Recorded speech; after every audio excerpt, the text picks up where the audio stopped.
Bonjour tout le monde. Alors, on est le 19 juin 2019.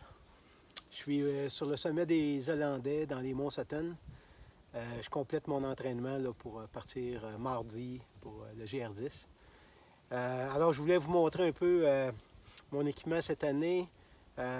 Cette année, il y a un changement majeur. J'ai opté pour la légèreté là, et, au détriment du confort de coucher dans une tente. Alors, je ne coucherai pas dans une tente cette année. Là. La plupart du temps, je vais coucher dans des refuges.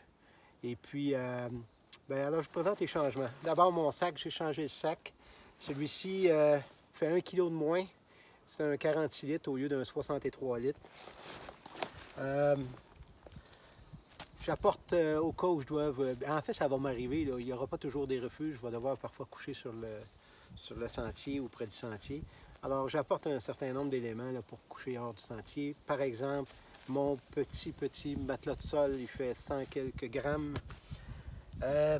Comme il y a beaucoup d'humidité, ce que j'ai vu l'année dernière, j'apporte également un hamac très léger. Il fait 300 grammes. Et lorsqu'il y aura beaucoup d'humidité, je pourrai coucher dans mon hamac plutôt. Un drap de soie. Alors, pas de sac de couchage cette année.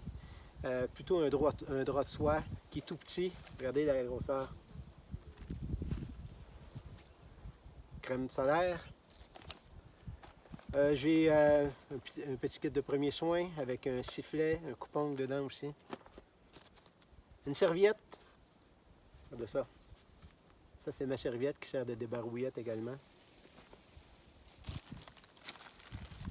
50 lamelles de savon, de shampoing et de savon pour laver mon linge. Alors, j'en ai un pour chaque.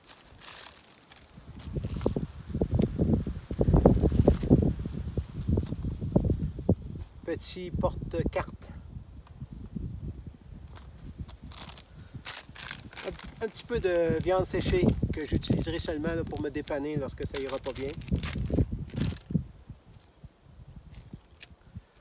De l'ibuprofène avec des pilules contre la douleur.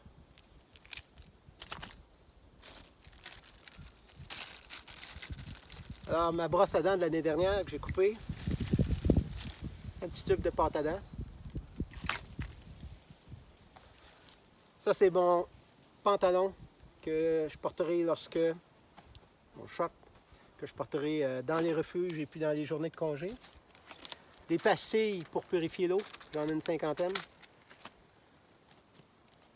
Alors, quelque chose que je n'avais pas l'année dernière, qui va être fort utile. Il y a pas mal de tiques sur le GR10. Et d'ailleurs, l'année dernière, j'ai des copains là, qui ont dû en enlever. Alors, c'est un arrache-tique.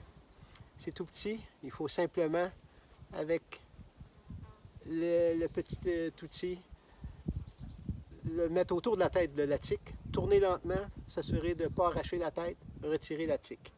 Alors, j'en ai un plus gros. J'espère que je vais avoir des grosses tiques. Ça va être plus facile à retirer. Et puis, de toute façon, à mon retour, j'irai chercher des antibiotiques. Et ça, c'est un clin d'œil au docteur Amir Kadir qui prescrit des antibiotiques. J'ai remplacé mes 4 guides, mes topo guides qui faisaient 2 livres, donc de 1 kg et quelques, par des documents numérisés. Alors, j'ai numérisé les documents, j'ai trouvé d'autres documents numérisés sur le web et j'ai gardé seulement quelques cartes de base qui sont dans les topo guides. Alors, je sauve plus de presque 1 kg avec ça. Un couteau, bien évidemment. Un petit luxe, un filtre à café. J'aurais pu prendre un chandail ou un truc comme ça. C'est pour filtrer mon eau brouillée avant de mettre les pastilles de purification. Et puis, ça fait une couple de grammes, alors je me suis permis de prendre ça. Quelques gels pour de l'énergie. J'en aurai 3, 4, 5 sur moi. Une cuillère aussi.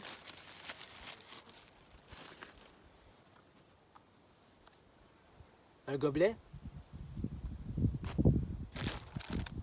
Des vêtements chauds, en fait, ça c'est le polar de mon beau-père décédé il y a plusieurs années. Il va faire un bout du GR10 avec moi. Des électrolytes, ça j'en aurais pas autant, c'est parce que je n'ai pas vidé le sac encore, là, mais il y a du sel là-dedans et puis c'est très bon pour les efforts de longue durée, j'en prends pour les marathons. Alors, on met ça dans l'eau, c'est des pastilles qui se dissolvent dans l'eau. Alors, ben, j'aurai quelques barres tendres, 4-5 toujours. Ce ne sera pas cette casquette-là, mais je vais apporter de quoi contre le soleil, me protéger du soleil. Deux paires de bas de rechange, 2 t-shirts de rechange pour la randonnée. Alors le soir, puis les jours de congé, je vais porter ces sandales-là. J'ai trouvé les plus légères possibles. Ça fait 150 grammes chaque environ. Ça, c'est une toile réfléchissante. En fait, c'est une toile de survie, mais elle a la caractéristique de former un sac. Alors, on s'insère dedans et ben, je vais l'utiliser lorsque j'aurai à dormir, là, puis qu'il va faire frais, soit sur mon petit matelas ou dans le hamac. Et enfin, ben, un petit kiwi, un coupe-vent contre la pluie, surtout contre le vent. Alors voilà, j'ai mes bouteilles d'eau et puis c'est l'essentiel. Alors, il me reste environ 700 km de fait. J'en ai fait un peu plus de 200 l'année dernière. Alors, je vais faire le plus de kilomètres que je pourrai en essayant de m'amuser. Et puis, je vais essayer de vous rendre compte régulièrement là, de mon avancement et de partager avec vous cette belle aventure. Passez un bel été. Bonne Saint-Jean-Baptiste.